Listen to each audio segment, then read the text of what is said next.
Assalamualaikum warahmatullahi wabarakatuh. Alhamdulillahirabbil alamin. Wassalatu wassalamu ala rasulina Muhammadin wa ala alihi wa sahbihi ajmain. Ya ayyuhar rahimakumullah, qala Allah ta'ala fil Qur'anil Hakim, a'udzu billahi minasyaitonir rajim, wa ma khalaqtul jinna wal insa illa liya'budun. Qala Rasulullah sallallahu alaihi wasallam, innama bu'itstu liutamima makarimal akhlak, amma ba'du. Hai. Naon jol haik. Ulah aing we nu diharupna urang Jepang hungkul. Kadulu teuing. Ibu-ibu, bapak-bapak, adik-adik, saudara-saudara seagama yang dimuliakan Allah. Hari ini saya diminta untuk memberikan ceramah rohani, bimbingan keagamaan. Dan maneh mah teu ngadarengikeun kabeh malotret atuh lieur ayeuna. Sebenarnya saya bukan ahli. Barangkali yang hadir di sini juga sudah mendengar bahwa saya itu bukan kiai. Saya cuman seniman, artis, pelawak, bintang film. Iya. Naon atuh baru aya penceramah pakai sweet. Nah dikiranya saya teu bisa.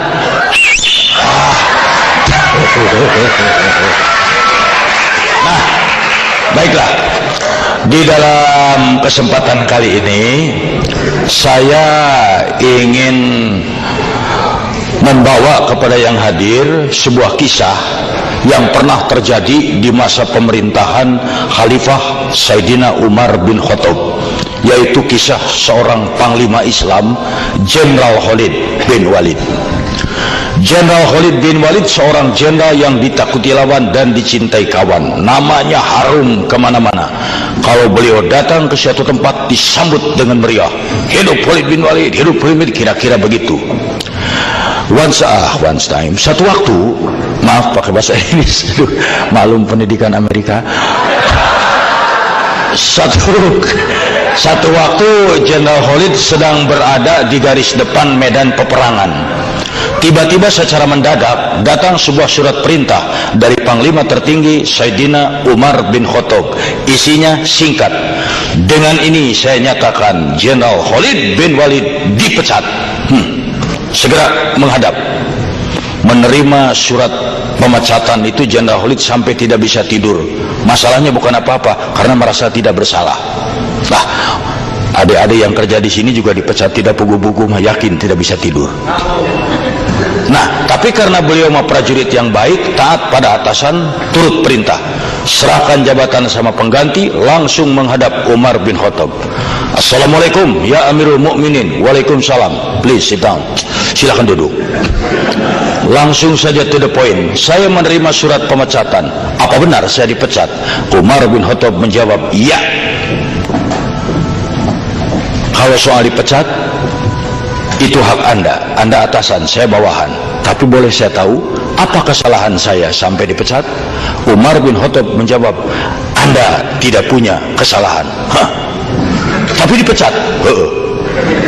Apa kurang baik saya jadi jenderal? Umar bin Khattab menjawab, di zaman ini Anda jenderal yang terbaik. Tapi dipecat? Iya. Kalau begitu jangan bikin siap saran. Boleh saya tanya, apa alasan Anda memecat saya? Dengan santai Umar bin Khattab menjelaskan, ya Khalid, Anda itu jenderal yang baik, panglima yang baik. Setiap hari saya dengar masyarakat, rakyat, prajurit selalu memuji-muji Anda, tidak ada yang menjelekkan. Catat Khalid, Anda manusia biasa. Terlalu banyak orang yang memuji, bukan mustahil dalam hatimu akan timbul rasa sombong. Sedangkan dalam ajaran Islam, innahu la yuhibbul mustakbirin. Allah tidak menyukai orang yang sombong. Seberat debu rasa sombong dalam hati, neraka jahanam yang menunggu. Karena itu maafkan aku, wahai saudaraku, untuk menjaga agar kau jangan terjerumus ke neraka jahanam. Apa boleh buat saya pecat Anda? supaya Anda tahu, jangankan di hadapan Allah, baru di depan Umar masih belum bisa apa-apa. Mendengar jawaban yang demikian, Jenderal Khalid berdiri memeluk Umar bin Khattab sambil menangis dan berkata, terima kasih ya Umar, engkau saudaraku. Allahu Akbar. Itu jiwa Islam. Di zaman sekarang belum tentu ada 1 dari 1000 jenderal yang begitu. Sekarang mau disuruh bentige, embung. Dan yang paling hebat setelah dipecat, apa beliau punung? Itu punung bahasa Indonesia naonnya. Apa beliau memunung? Tidak. Beliau balik lagi ke medan perang, bertempur lagi dengan catatan perangnya bukan sebagai jenderal, bukan sebagai panglima, tapi sebagai prajurit biasa. Bayangkan bekas jenderal perang di bawah komando sersan. Tapi waktu ada yang bertanya, ya Khalid, apa-apaan? Anda sudah dipecat, masih mau perang sebagai prajurit lagi? Apa jawabannya? Saya perang bukan karena pangkat, jabatan, saya perang bukan karena khalifah, saya perang semata-mata karena Allah, mencari keridhaan Allah. Indah ini kisah. Nah, adik-adik, coba kita ambil inti dari sikap Jenderal Khalid. Anda bekerja di Jepang sebagai ini, sebagai itu, bersekolah di Jepang, menuntut ilmu di sini, segala hanya satu, mencari keridhaan Allah. Wa ma khalaqtul jinna wal insa illa liya'budun. Mencari keridhaan Allah hanya satu, laksanakan perintah Allah, jauhi yang dilarangnya. Ya. Banyak zaman sekarang orang yang kecewa karena tujuannya bukan karena Allah, tapi karena sesuatu. Anda pergi ke Jepang dengan satu itikat, saya cari Jepang, cari duit, pulang dari sana ke Indonesia, punya rumah, punya mobil. Belum tentu.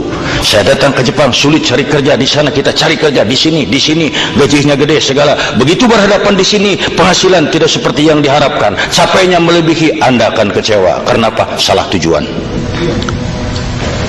Seorang mahasiswa, dia kuliah karena apa? Ingin jadi sarjana. Setelah jadi sarjana, punya jabatan, punya kedudukan, rumah mewah, mobil indah, itu. Begitu lulus jadi sarjana, cari kerja pun sulit. Akhirnya apa? Dia kecewa karena salah tujuan. Coba kalau tujuannya karena Allah. Seorang mahasiswa, dia kuliah, ya Allah, begitu mau pergi, saya pergi ke kampus menuntut ilmu karena diperintahkan olehmu. Thalabul ilmi faridatun ala kulli muslim. Mencari ilmu wajib hukumnya bagi setiap muslim. Go, pergi kuliah. Mau jadi sarjana mau tidak, itu urusan nanti. Apa yang harus jadi sarjana itu sukses hidupnya hanya sarjana? Belum tentu. Lihat macan, lihat harimau, apa pendidikannya? SD juga tidak tamat, tapi dokter dihakan. So, saya berani ngadu harimau jeung insinyur, saya pegang maung. Nah, di sini mungkin juga Anda itu bekerja, mati saya ke Jepang, ternyata di sini kekecewaan yang didapat. Biarin aja, yang penting sekarang saya ke sini mencari keridhaan Allah, cari keridhaan Allah. Tah, satu. Tapi mencari keridhaan Allah tuh ya tidak gampang. Karena apa? Kadang-kadang we must choose one between two. Kita harus pilih satu di antara dua. Mana yang harus dipilih? Keridhaan Allah atau keridhaan bos? Keridhaan Allah atau keridhaan pacar? Keridhaan Allah atau keridhaan anak? Itu bukan main. Saya ambil contoh. Kalau Anda menjalankan ini karena Allah, akan lebih aman. Anda misalnya rajin bekerja karena apa? Bos keras, galak, disiplinnya kuat. Anda akan bekerja rajin sementara bos ada. Si bos ada rajin. Begitu, kemana si bos? Lagi bekerja, santai. Karena apa? Takutnya sama bos. Tapi kalau takut karena Allah, Anda dikerja di ruangan sendirian, tidak ada siapa-siapa, pengawas, kawan, bos tidak ada, kerja aja sendiri. Karena apa? Saya rajin bekerja karena Allah. Yuk. Dipecat pun kalau Allah ridho, mau apa? Oh, Ibi ngomong mah gampang. Tidak, yang ngatur rezeki Allah. Bos juga kalau dipecat sama Allah, mau apa? Iya. Orang ngomong, itu ngomong mah gampang. Tidak. Saya Kang Ibing tidak punya kantor. Pelawak, di mana sekarang pelawak kantornya? Tidak ada. Kalau dihitung di atas kertas, ada yang manggil ngelawak, anak saya bisa makan. Kalau tidak ada yang manggil, anak saya barangkali sulit makan. Teori, prakteknya, Masya Allah, tidak punya kantor, villa lagi boga, mobil halus, penghasilan tuh eleh kudu di Jepang. Naon aing jika Jepang dah di Indonesia gaing beunghar. Ini kepo deui. Bukan masalahnya apa-apa. Saya lihat tuh ada yang wanita, lihatnya di bengong nih. Saya juga ngerti, dalam hatinya ngomong, itu si Ibing di kaset di televisi mah belon, asli nama ganteng, benar tak? Tidak usah ditepukin, tidak usah ditepukin. Saya bukan burung merpati. Pas japati aing pun, yur kamera aing mah yur. Ini rabeng kieu. Nah, ini. Tapi yang paling sulit itu bentroknya. Sekarang diridhoi oleh bos, tidak diridhoi oleh Allah, diridhoi oleh Allah, tidak diridhoi oleh bos. Mau apa? Itu sulit. Umpamanya nggak usah jauh-jauh. Islam mengajarkan sholat, tapi kantor Anda tidak memungkinkan untuk sholat. Coba, bisa saya sholat, tapi bos bisa berkata, pilih mau sholat, kamu keluar dari sini. Kalau tidak sholat, sok ikutin peraturan di sini. Allah memerintahkan, aqimus sholat, dirikanlah sholat. Bahkan masalah kakum pisakor, apa yang menyebabkan kamu masuk neraka, itu karena tidak sholat. Mungkin berat. Saya paksakan sholat, saya dipecat. Saya tidak sholat, Allah. Tapi kalau kita mau, bukankah Allah mengajarkan kita untuk berjuang? Hadapi dong bos, minta dengan tenang, buktikan dengan baik. Saya yakin sebagai manusia hatinya luntur. Masa iya sih 5 menit dari sekian jam diminta untuk jadi tur? Kalau perlu sholat dengan diem. Ya liur panitia, ya bolak balik wae. Itu. Tuh ternyata yang mengganggu itu panitia itu. Selamat datang. Masa ada kiai ngerti aja. Duh, saya tuh sebenarnya mau serius tapi aduh saya. Nah, ini. Nah, mana rai-rai kiai aing ceramah nanti. Nah, contoh yang lain. Ini juga yang harus berat. Umpamanya di sini seorang bapak misalnya atau seorang ibu, itu Islam memerintahkan salah satunya umpamanya, ya Yohanes kulu mimma fil ardi halalan thayyiba wala tatabi'u khutuwati syaiton innahu lakum aduwwum mubin. Hei manusia, hei orang-orang, makanlah makanan yang halal di muka bumi ini, jangan ikuti langkah-langkah setan. Kita diwajibkan mencari yang halal, tapi satu waktu godaan, bukan main. Umpamanya Anda punya adik, punya orang tua di tanah air, minta duit untuk dibelikan apa kek, Anda lagi tidak punya duit. Satu waktu bekerja di kantor, ada kesempatan mencari duit tapi tidak halal, ambil aja maling lah, di mana mana mau maya wae. Di situ terjadi perang. Mana yang harus diturut? Ambil barang ini, aman, tidak ada yang tahu. Adik atau anak di Indonesia bisa punya motor, bisa punya mobil, tapi Allah tidak akan ikhlas, tidak akan ridho. Sekarang tolak ini, Allah ridho, tapi anak tidak jadi beli motor. Itu perang yang berat. Tapi kan dalam Islam diingatkan, itu Nabi Ibrahim alaihissalam mendapat perintah dari Allah sembelih putranya Ismail. Itu berat, diturut perintah, anak jadi korban, Allah ridho. Tolak perintah ini, anak selamat, Allah tidak ridho. Tapi beliau Nabi Ibrahim alaihissalam lebih memilih, oke, keriduan Allah kalau perlu anak jadi korban. Tapi kan kita tahu way outnya, diberikan jalan, dikasih sembelihan lain sehingga selamat anak dan tetap taat. Kenapa kita tidak ingat ke sana? Tolak. Takut sama rezeki, nggak usah takut, Allah yang atur. Kenapa? Biar bos kita bagaimana kayaknya, dia juga di bawah Allah. Kalau Allah mencabut, mau apa? Sekarang kaya, besok bangkrut, mau apa? Nah ini kan yang tidak gampang, Nah, hadirin sekalian, adik-adik, ada benteng yang paling kuat di dalam kehidupan sehari-hari untuk supaya kita tidak terjerumus, yaitu pandai-pandai saja bersyukur, tasakur binikmah, waskuruli walat takfurun. Bersyukurlah, jangan mengingkari nikmat yang diberikan. Orang yang bersyukur hidupnya tidak pernah takut. Orang yang bersyukur hidupnya tetap optimis. Kalau orang yang tidak bersyukur, dia lihat air minum setengah gelas, dia akan ngomong, air saya tinggal setengah gelas. Tapi orang bersyukur akan berkata, alhamdulillah masih ada air saya setengah gelas. Don't be afraid, jangan takut. Kenapa harus takut? Jangan, salah satunya untuk bersyukur, jangan membanding-banding, lihat ke atas terus.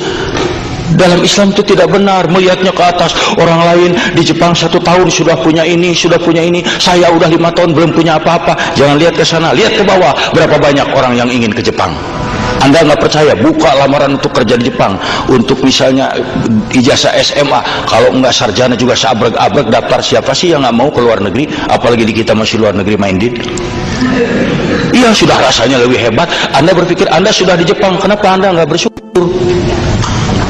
Saya yang ke Jepang sulit. Saya ke Jepang karena orang pinter. Kebaik, kumaha aing sulit. Anda harus bersyukur. Oh, kita capek kerja. Nggak apa-apa, berapa banyak orang yang ingin ke Jepang. Kalau dibuka lamaran ribuan, Anda sudah di Jepang, kenapa nggak bersyukur? Salah satu bersyukur, gunakan setiap kenikmatan untuk ibadah ke Allah. Ya Allah, saya ini di Jepang, belum tentu semua orang bisa ke sini. Ya sudah, Anda tinggal bekerja dengan baik kok. Bukan karena bos, bukan karena apa-apa, karena Allah. Yang baik aja kerja. Udah, itu pun akan ditolong. Satu, tuh. Kalau membanding-banding, terutama kalau membanding-banding aja itu nggak akan selesai. Orang lain mah rumahnya gede, saya mah kecil. Lihat berapa banyak yang belum punya rumah. Orang lain mobilnya bagus, saya mah tidak. Lihat berapa banyak yang nggak punya mobil. Khusus buat wanita. Kenapa saya khususkan? Pengaruh wanita sangat besar. Menurut ajaran Islam, zuyyina linnasi hubbus syahawati minan nisa, dijadikan laki-laki itu cenderung cinta dan syahwat pada wanita. Sok lihat.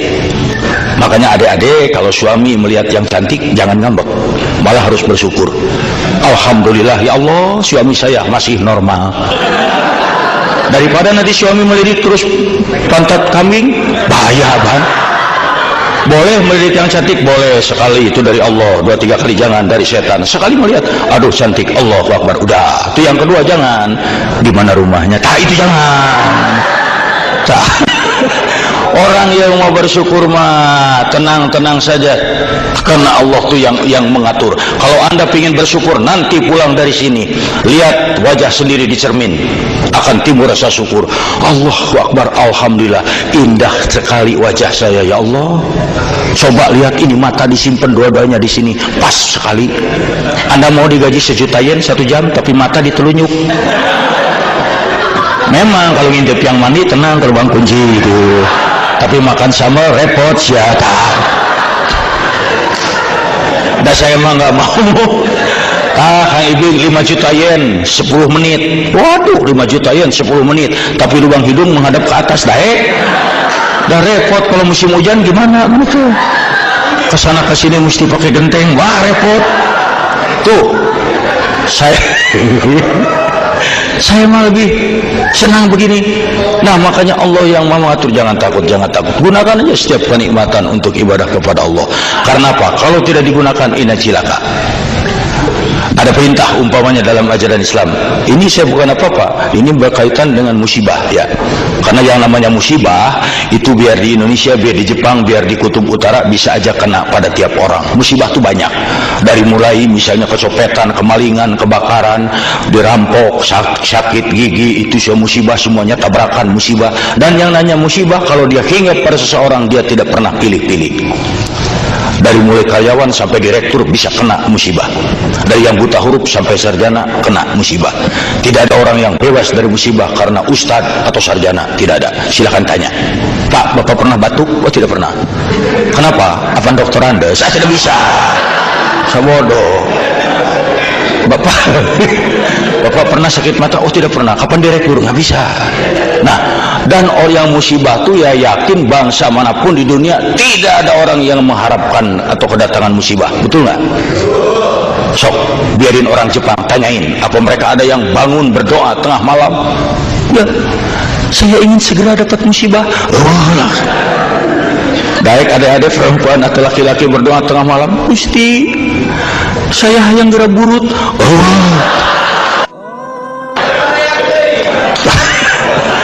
Nah, dan yang namanya musibah ada dua, ada berapa macam. Satu, musibah itu sebagai ujian. Ujian untuk apa? Untuk meningkatkan keimanan. Anak SD kalau di Indonesia mau naik ke SMP itu ujian.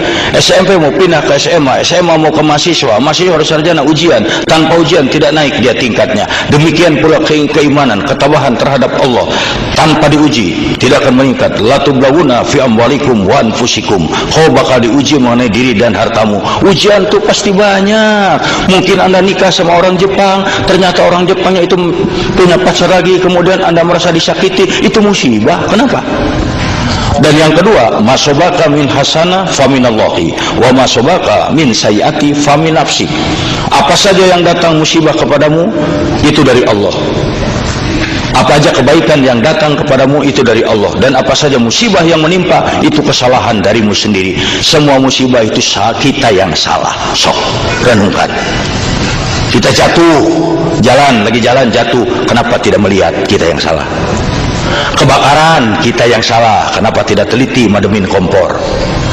Kesopetan, salah kita, kenapa tidak nyimpen duitnya di mulut? Di mulut sulit nyepetnya.